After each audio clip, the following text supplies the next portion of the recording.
So the idea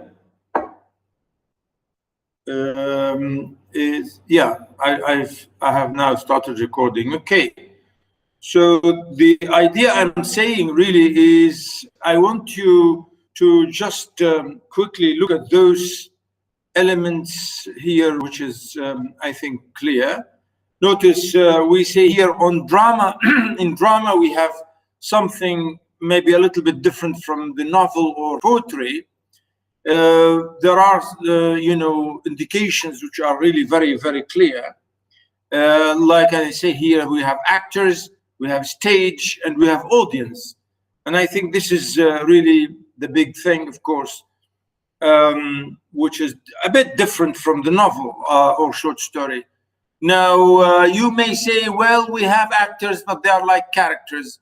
Like, yeah, of course. And stage, you can say, again, the same thing, which is the place, the time, etc. And the audience, again, I think is something a bit similar, but not the same in any way. So that's really the main thing you want to know about that. Again, in plot, again, I think it's clear there. I'm not going to read this.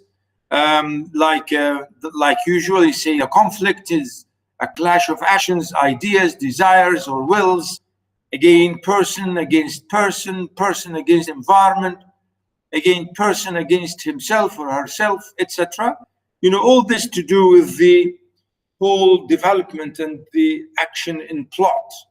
Because again, as you know, a plot in a play is absolutely essential and important, as we know, of course, in a novel or in a short story. It's similar, absolutely similar. Now, again, as you can see, the next one, character, we say protagonist and antagonist, which is again like main character and other secondary characters, or like the hero and the heroine, and so on. So here I explained this. I think it's also clear. Number two is a direct presentation. Here, author tells us straight out, again, like in exposition, and so on. So a theme, again, the word theme, or the main element, again, theme, which is like in a novel, revelation of human character, may be stated briefly or at a great length, and so on. So, you just look at those notes that you have in front of you, just, pay attention to them, because they are really useful to get this. Again, notice point of view. We have omniscient, limited omniscient, first character, and objective or dramatic. I'm not going to read that again because we have done that before. Okay. Now, here I give again a little brief note about tragedy and what is the meaning and definition of a tragedy. I think it's quite interesting to see how everything today is based on Aristotle's definition of tragedy. Notice that tragedy is the imitation and dramatic form of an action that is serious and complete.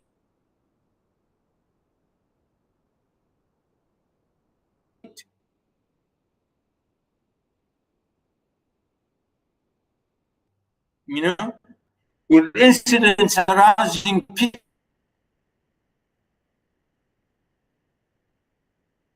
and fear, here with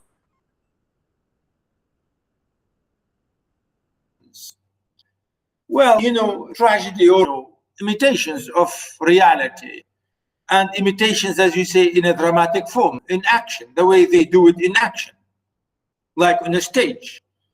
And we say here, the tragedy is serious, has to be serious, something really not funny, something really could be very sad, could be very miserable.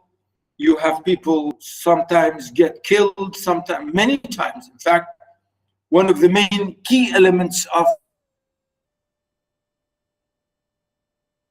murder.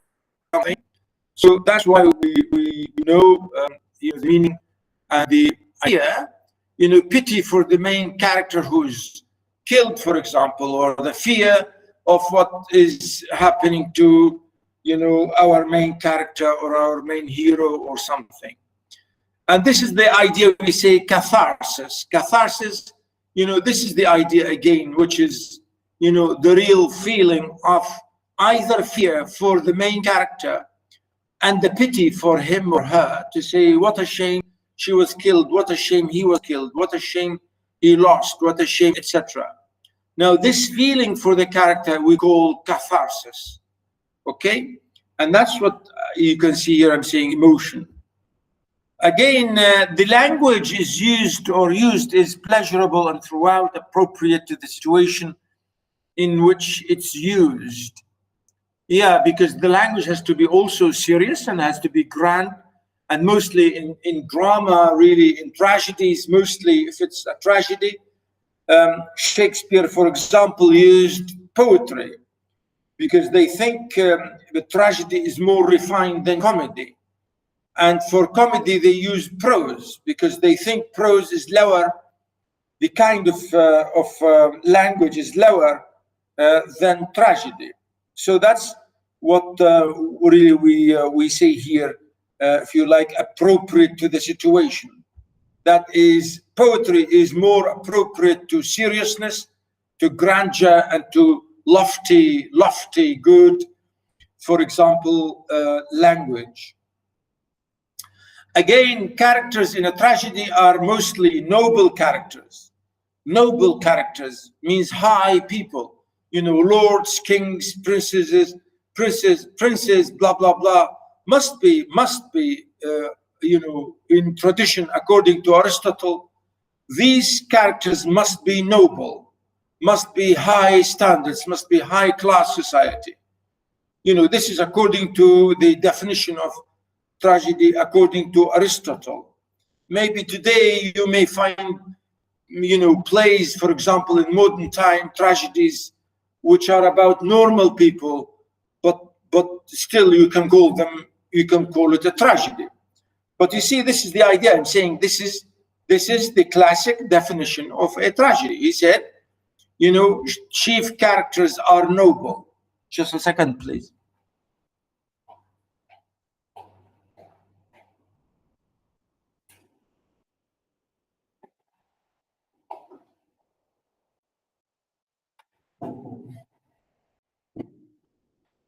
Okay, so this is what I'm saying here, noble personages, like when you say here, better than ourselves, says Aristotle. And also the action they perform are noble actions. So this is the idea, really, we say, according to Aristotle and the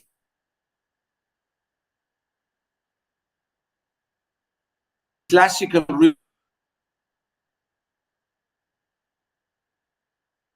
really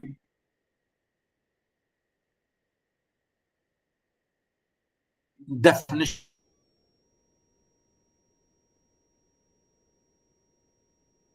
and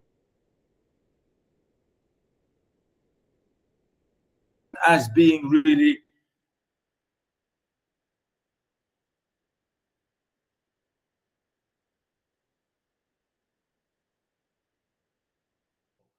and then compose or the main qualities or the main qualifications or the main classifications or the main features of what is a tragedy according to Aristotle.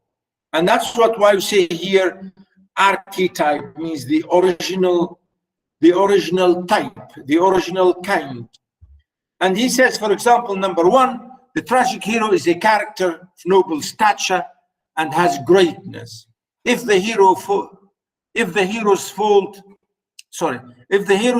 is to arouse in us the emotions of pity and fear, it must be a fall from a great height. Meaning, to feel really sorry for the hero, the fall of that hero should be really great and should be really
Well, I don't know, I'm losing connection today more than usual. Okay, can you hear me now? Yeah, I hope so. Yes, doctor. Yeah. So I say here number two, which is I'm saying like about the tragic flaw. Like, for example, I say the hubris, which is excessive pride or passion, or like hamertia, he calls it hamertia, which is, some error. This is the Greek original phrase that he uses, Aristotle, I mean. So some error, some problem that he has, some terrible thing that he has, which will bring him down.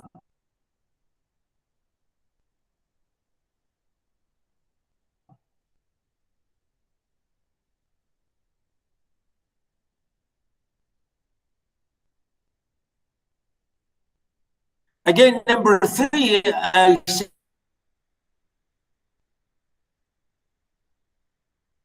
here, the hero,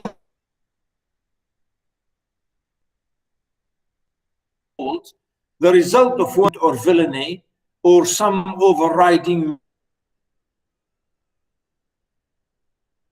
When we talk about King Oedipus, because really this has a problem, has a real terrible flaw in his excessive pride, because he's very proud and very arrogant, and sometimes he's also really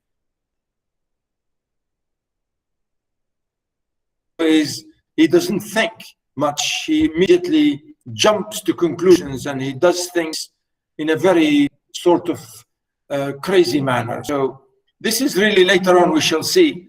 That's why he was if you like, punished severely. At the end of the day, we know his problem.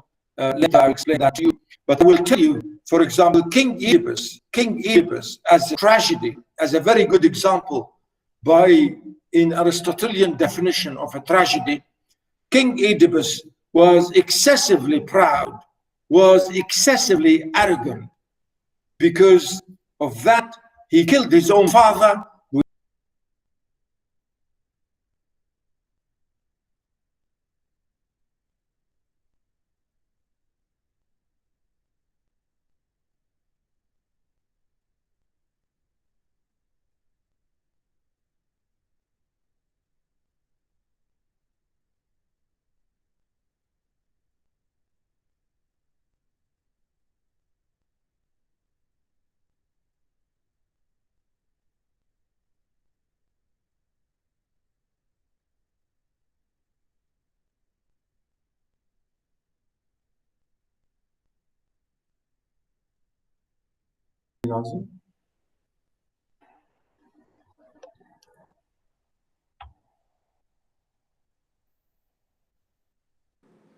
Excuse me. Yeah, Sorry to join late because I have a network problem. no problem. No problem. It's okay. Okay. Yeah, I was again saying this again to really make you really just understand this a little bit. Again, we say number four. Nevertheless, the hero's misfortune is not wholly deserved. The punishment exceeds the crime. The hero remains admirable. Meaning, yeah, in such situations, we really don't blame the character completely, as he's the terrible villain in such a way. So that's why we feel sorry for him. We feel, and that's what we mean about the catharsis. We really feel sorry for him because he didn't think enough, and the punishment was too much. The punishment was harsh and very bad, if you like. And that's what we say here about being misfortunate. I'm saying here the hero's misfortune is not wholly deserved. In a way, that's the idea, wholly deserved. To some extent, some people say he does deserve this, and some people say, well, maybe no, he really doesn't deserve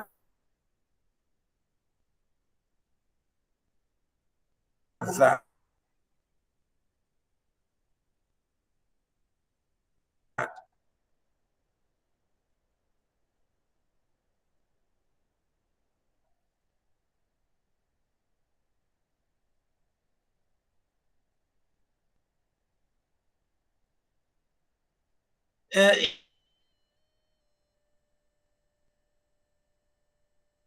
In a way, because he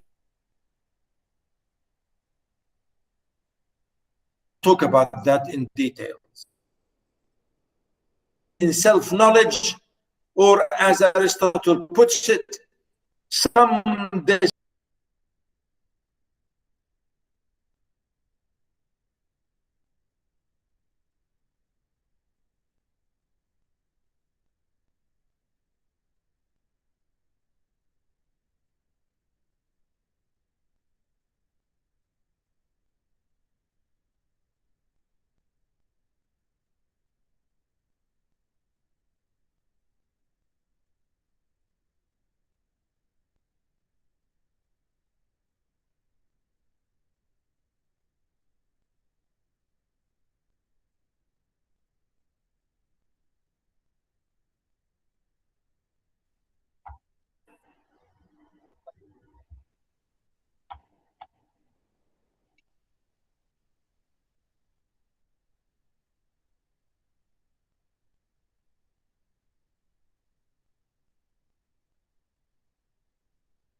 Well, I don't know. Sorry, boys and girls. I don't know. I'm losing connection all the time. I'm sorry.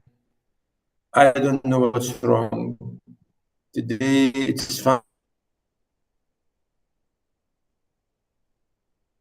I hope you are following me, but yeah.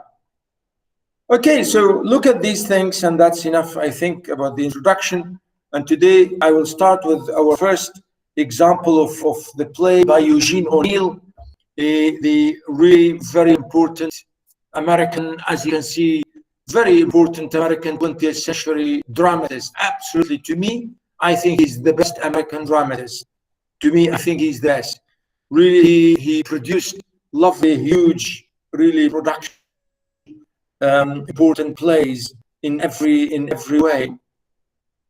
As you can see, Eugene O'Neill was born 1888, died 1953. He was such an influential figure in American drama. Actually, you can see his name O'Neill, and this O is always really is again. Yeah, O'Neill really here is to do with the Irish origin, because this is the Irish naming, and believe it or not, O'Neill, it's like in Arabic Al. We say Al Khalifa, Al Uthman, Al blah blah, Al etc. We say O, and really this is this O apostrophe Neil. You know, like here we say Al, like in many ways in the Gulf areas, they use Al all the time as the family name of the tribe or the family name of whatever. So O'Neill is originally Irish, and really I want to say this because the play, later on, many of his plays have Irish origins, have Irish characters or Irish touches, if you like. Because really, I think to me, the best drama ever in the Western literature really is produced by Irishmen, absolutely by Irishmen, no doubt, no doubt. I think, you know, thinking of all those big names in drama, especially, you know, like Sean O'Casey, Samuel Beckett, and well, maybe Samuel Beckett, some people call him French or English, or you know, people like Sean O'Casey, as I said, John Millington Synge, you know, really there are very, very big names, and big, I think, even names in poetry, even in in the novel, James Joyce, you know, as an example, and poetry, W.B. Yeats. I think he was absolutely influential 20th century poet. Anyway, O'Neill is writing here, as you can see, a play which is one act play. And O'Neill is giving the title called Isle. Really, if you check the word in English, Isle, you will not find it in a dictionary.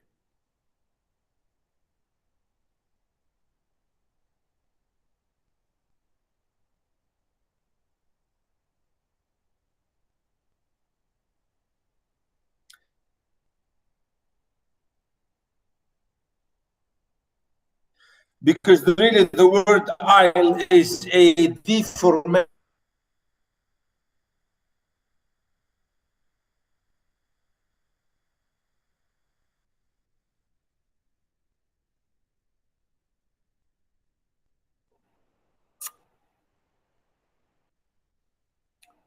حسبي الله عليهم. Today I'm losing connection all the time. Can you hear me now?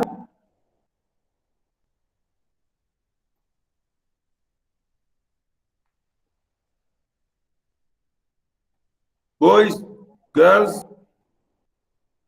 Yes, doctor, we can. Yes, sir. Yes. Can you hear me? Yes, doctor. Hello? Yeah. I'm sorry, I don't know what to do with the net. Yeah, look at it. Now I lost it again.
So I was saying the name here, or the title of the play, is called Isle, but really this is, as I said, the way, for example, the writer really, or characters, exaggerated their language or use of the language, which is the American accent. And this play normally this play is mostly read and understood when it's read in a loud voice, really in a high tone.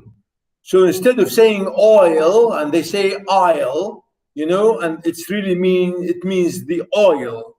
And here the character, or the main theme, or the idea in this play is we have a captain with his own men, his own crew, and he is a whaler, you know, fishing whales for oil.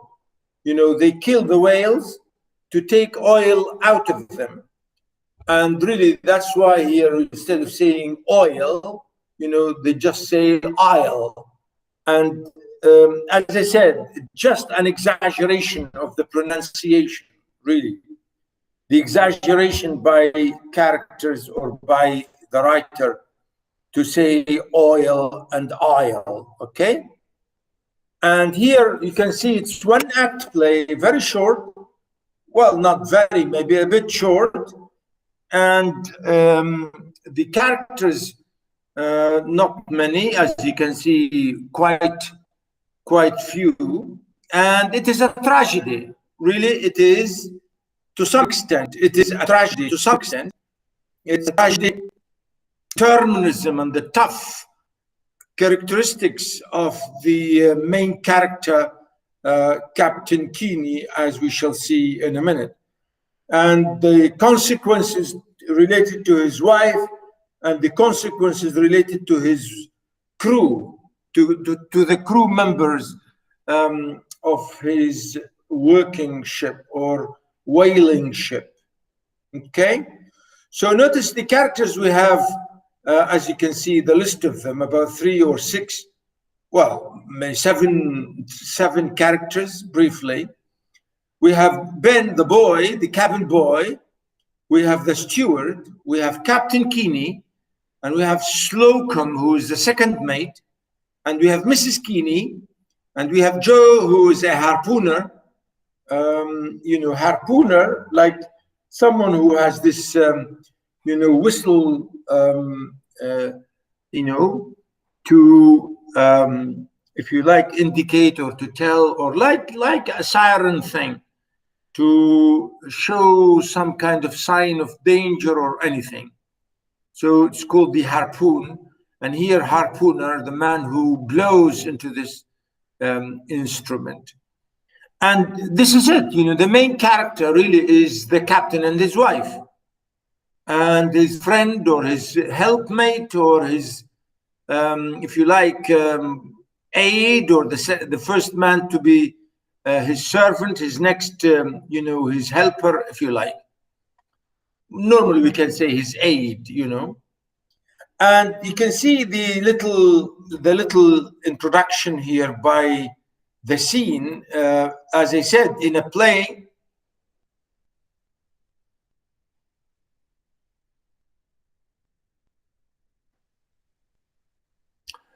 we have here in a play, because here it's written in front of us, we are reading it. We read this, but on stage, when you go to stage and see the play, you don't get anybody to read this for you, because you will see this in front of you by just watching the stage. You don't really need to, you know, read that. But here, this is, you know, the introduction about the place and the scene. So notice Captain Keeney,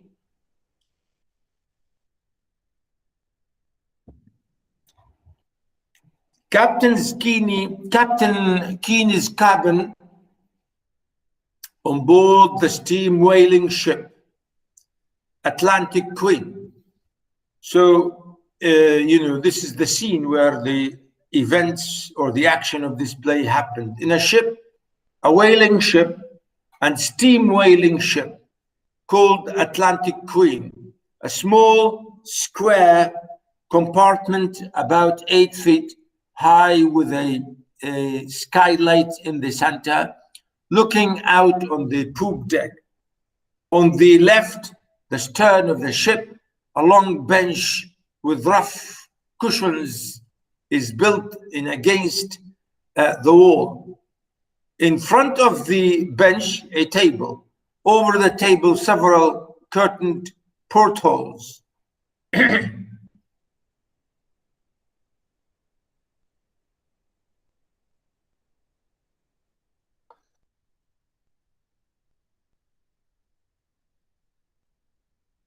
So as I said, this is the description of the locale, the description really of the scene.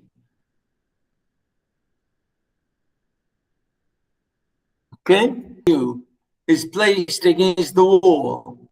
On the right to the rear, a marble-topped sideboard. On the sideboard,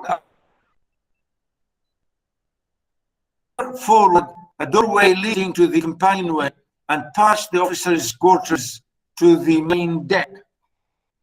As I said, this is a ship, and description here of the areas of the ship where the action happens. In the center of the room, a stove.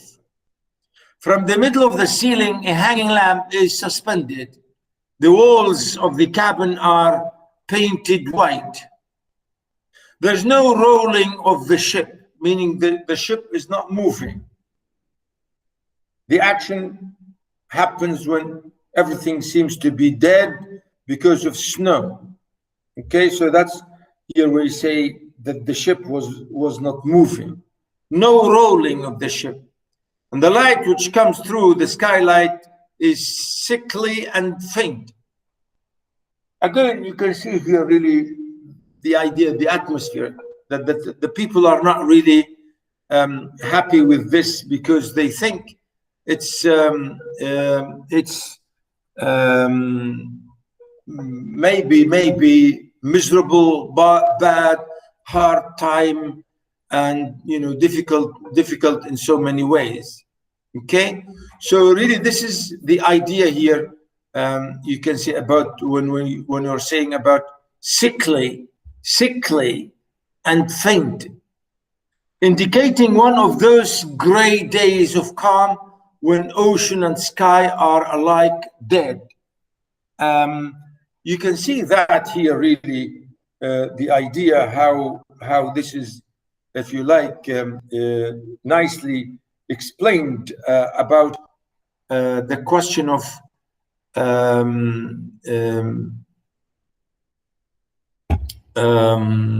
the misery or the agony or the pain of everybody, on this ship, mainly the workers and Mrs. Keeney.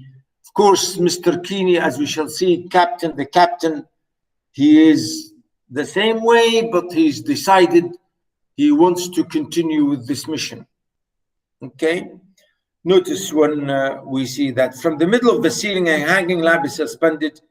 The walls of the cabin are painted white. There is no rolling of the ship, and the light which comes through the skylight is sickly and faint, indicating one of those gray days of calm when ocean and sky are alike dead. The silence is unbroken except for the measured tread of someone walking up and down in the poop deck overhead. You see again here the description how everybody seems to be in tension. And there's one man up there, he was walking, going and coming, as you can see, walking up and down, being agitated or not easy or on his edges. Later on we shall see, and he's, Captain Keeney.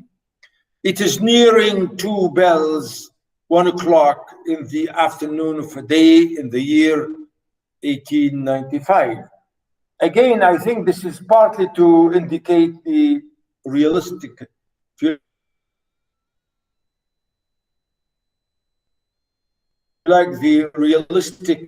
implications or qualifications of the play to give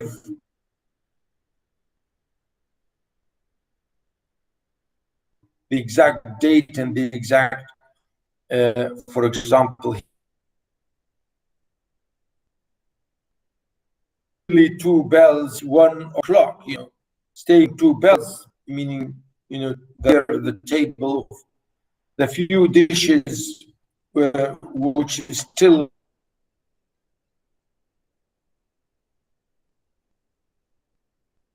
remain on it after the captain's dinner.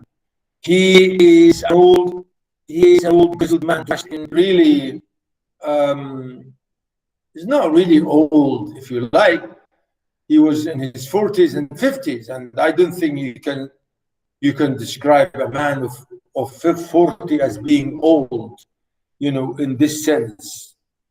But he really meant to say that because of the circumstances and because of the work, the terrible work that he's undergoing, maybe he's described as being old. Notice his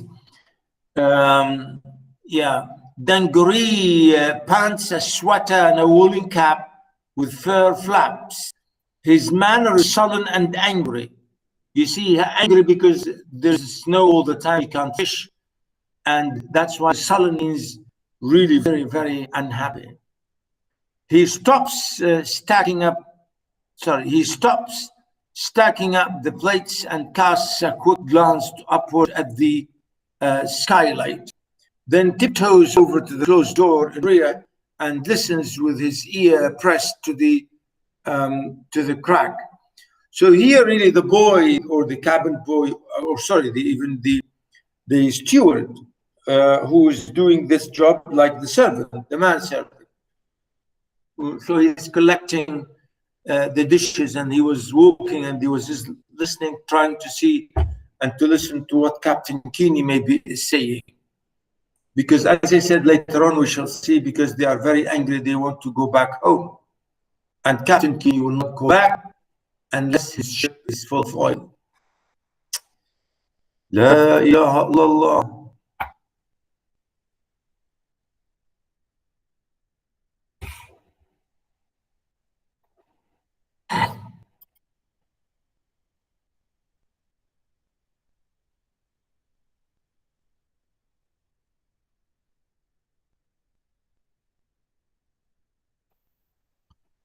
Okay, am I connected again? Yes, Doctor, you are. Oh, yeah. Notice there is a noise from the doorway on the right, and he darts back to the table.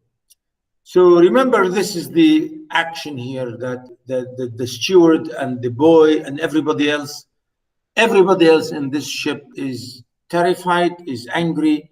They want to go back home. They have been in this place for 2 years, and they are tired, and they're sick and tired, and they want to go back home. And Captain Keeney will not come back because he's a ship full of oil. And he was not lucky to find those really things like, as I say, the whale. Okay? Let me give me just maybe a little now.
Okay, so let me go back here.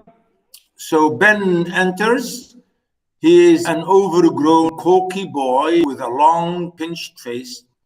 He's dressed in sweater, fur cap, etc. His teeth are chattering with the cold, and he hurries to the stove where he stands for a moment, shivering, blowing on his hands, slapping them against his sides on the verge of crying.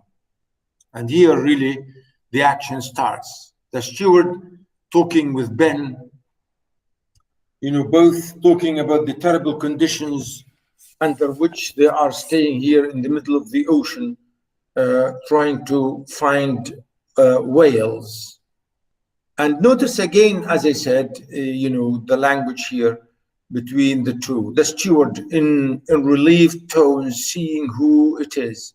Oh, it's you, is it? Where are you shivering about?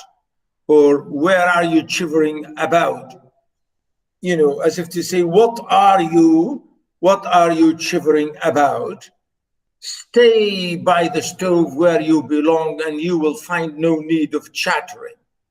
As if to say he's really shivering and shaking of really the cold. He's saying to him, well, stay where you are and you will get a bit warmer.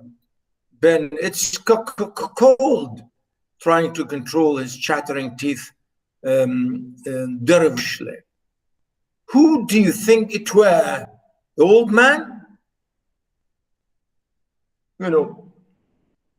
Talking here about the man walking up on the deck and the noise, and he's asking him, what do you think, who's this man walking up and down? He's saying, do you think the old man, they mean the skipper, meaning the main captain, Captain Keeney, and they call him the old man. The steward makes a threatening move. Ben shrinks away. None of your lip, you young one, or I'll learn you. Where was it you have been all of the time? The forecastle? Really here, the forecastle, the forecastle means, at the front of the ship. Notice the language again here. He's, if you like, when he's saying, none of your lip, young one, or I will learn ye. Normally we don't say, I will learn you. Really, he means, I will teach you. Means, I will punish you. Next time, I will teach you a lesson. I will teach you how to do this. I will teach you how to behave, etc. Means, I will punish you. And none of your lip means, stop talking like this. Stop talking this nonsense, you young, terrible boy. Next time, or I will teach you how to stop, meaning I'm going to punish you. Where was it you have been all of the time? Where have you been? And he said, the forecastle, meaning up there in the front of the ship. Then, yes, the steward, let the old man see you up forward, monkey shining with the hands, and he'll get a hand I hiding you will not forget in a hurry. Really, this is funny English. Let the old man see you up forward, meaning if the captain will see you up on the ship, up there at the beginning, the front, forward, monkey shining, here really it's a colloquial phrase. It's a colloquial English, means playing games or wasting time with the workmen, with the workers. And this is really saying monkey shining, meaning, it's very funny phrasal term used to mean wasting time or playing with other people just for the sake of wasting time. And that's what he means. He's saying, if the captain will see you playing around with these men, he is going to, notice he'll get a hiding, you will never get in a hurry, meaning he will beat you and he will punish you, a punishment which you have never had before, or maybe you will never forget, quickly. You'll remember it for a long, long time. If he up there playing with these workers and wasting their time, the captain is going to punish you, to beat you, and that beating will be, for a long, long time. You will never forget the effect of that beating. He'll get a hiding, you will not forget in a hurry. In a hurry means, meaning quickly, you will not forget that. He's going to beat you and punish you, a punishment which you will never forget. Of course, this is the threatening language between, these two men here, of course, the boy and the steward. And yes, and Ben, and he don't see nothing. Again, notice the double negatives. Of course, in the American accent, in American language, all the time they use this double negatives just to emphasize. Don't see nothing, We don't say that in English. We don't say don't see anything. We don't see nothing. As I said, this is to do with the accent, the spoken English, the oral English, the way people speak. They use this in American, and I think in British, in English, colloquial language or dialects, they use this so often. Notice here, you don't see nothing. A trace of awe in his tones, he glances upward. He just walks up and down like he didn't notice nobody. Notice again, didn't notice nobody, did not, and then nobody. This is I'm saying here that the double negatives is being used a lot here, as I said, because to show the colloquial act, the oral language used in American society at that time. And I think it's still used today. It's not just that. I think in modern English use, you will find this a lot as maybe a fixed sort of language spoken by Americans. Notice he just walks up and down like he didn't notice nobody and starts and stares at the ice to the northward. Meaning the captain is always edgy and always busy and always angry, and he's always walking up and down and looking at the ice because he was hoping that the ice will break and they'll start fishing. And that's why, he feels that he's always agitated and, angry. And the steward, again, they said the same tone of awe creeping into his voice. He's always staring at the ice, in a sudden rage, shaking his fist at the skylight. Ice, ice, ice. Damn him and damn the ice. Holding us in for nigh on a year. Nothing to see but ice, stuck in it like a fly in molasses. Really, this is unbelievable. And the steward, I think, is very correct, really, the way he's saying this. He's very angry. He said, come on, it's ice everywhere. We are stuck here. We can't move, And that's why he's rage, angry, and, like shaking his fist like that, in the sky. He's saying, damn him and damn the ice. Holding us for nigh on a year. Nigh means nearly. For nigh on a year, as I say, it means like on nearly for a year. And I think this is unbelievable thing to say, that, yeah, he was like holding them for nearly a year. This is it, meaning they couldn't do anything because of the real terrible snow. Notice, nothing to see but ice, stuck in it like a fly in molasses. Molasses like porridge, or like ice cream or like any sort of jelly looking food, it's called molasses. So sometimes you get something, an insect or a fly which falls into it and it can't fly back again. This is the idea, really. And I think sometimes we use this in our sayings in Arabic. Sometimes we say this to take a hair out of the dough, which is really the same thing in a way. Here, like we say, a fly in molasses. And Ben said, shh, he'll hear you. Saying he will hear you. The steward raging, hey, damn him and damn the Arctic seas and damn this stinking whaling ship of his. And damn me for a fool or ever ship on it. You can see the steward really is very angry. He's saying, damn him, damn the Arctic seas, and damn this ship. Stinking whaling ship. Stinking whaling ship. Stinking means, this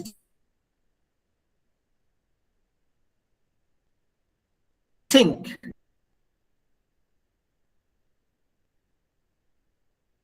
means that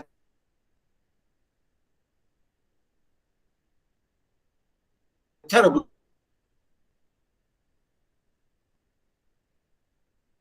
smell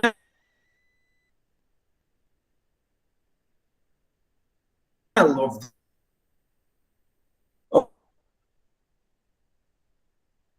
ships, realizing the uselessness of this outburst, shaking his head slowly with deep conviction. He is a hard man, as hard a man as ever sailed.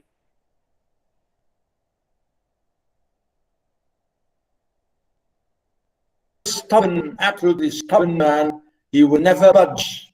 He will never budge and will never move, from his ideas and decisions to do what he wants to do, which is, of course, here meaning staying in the sea to want his ship full of oil.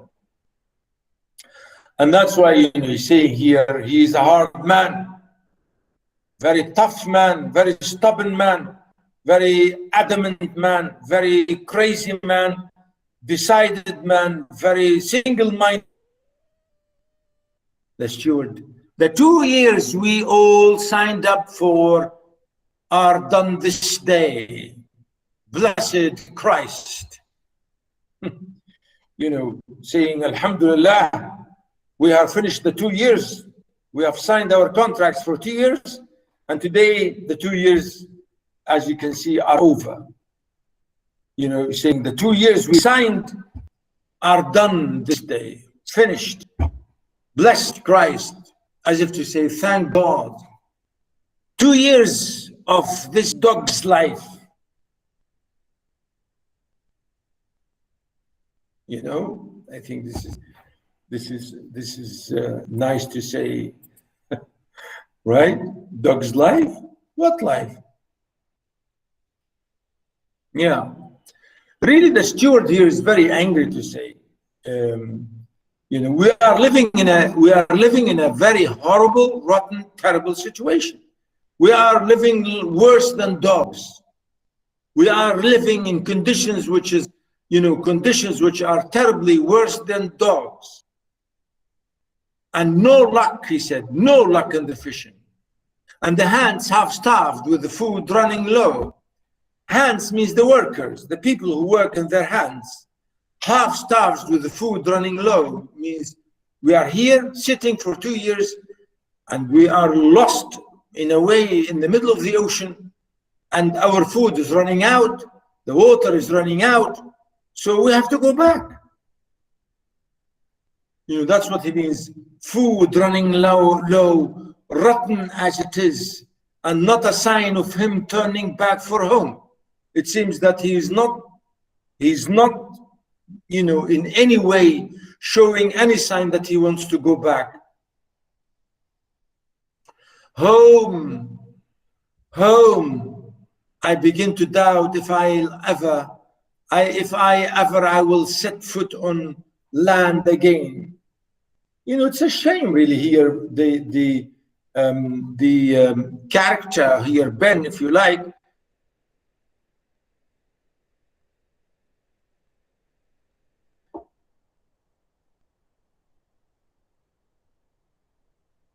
saying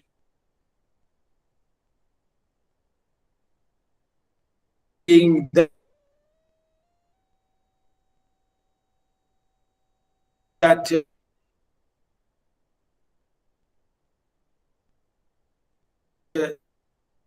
was really die in this terrible condition. What really is talking, he's going to do? Keep us up all here. Keep us all up here after our time is worked out till the last man of us is starved to death or frozen? Are we going to stay here, all of us, to die? We have grub enough hardly to last out the voyage back if we started now. The word grub really means ammunition, food, water, fresh water, everything to do with to keep us alive. And here is used the word grub. We have grub enough hardly to last or out the voyage back.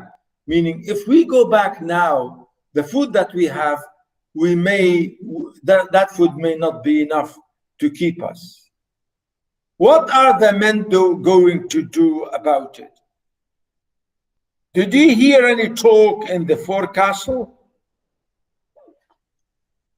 So the steward is asking, what do you think we are going to do about this? I think we have to do something. We have to do something against the captain to make him go back. That's the idea, asking him, what do you think the people are talking or saying about what to do? Ben going over to him in a half whisper. They said if he don't put back south for home today, they are going to mutiny. Well, notice again the funny English that he's using here, Ben. They said if he don't, if he doesn't put back south for home today, notice here today, they are going to mutiny. They are going to go in a strike, like a strike, mutiny, something, you do something against your ruler, against your leader, against your general, against anybody who is your boss. And here really we use the word sometimes like al-usyan, antasi or taso, right? And I think this is very interesting thing. And I'm going to stop here, ladies and gentlemen, and I will continue next time.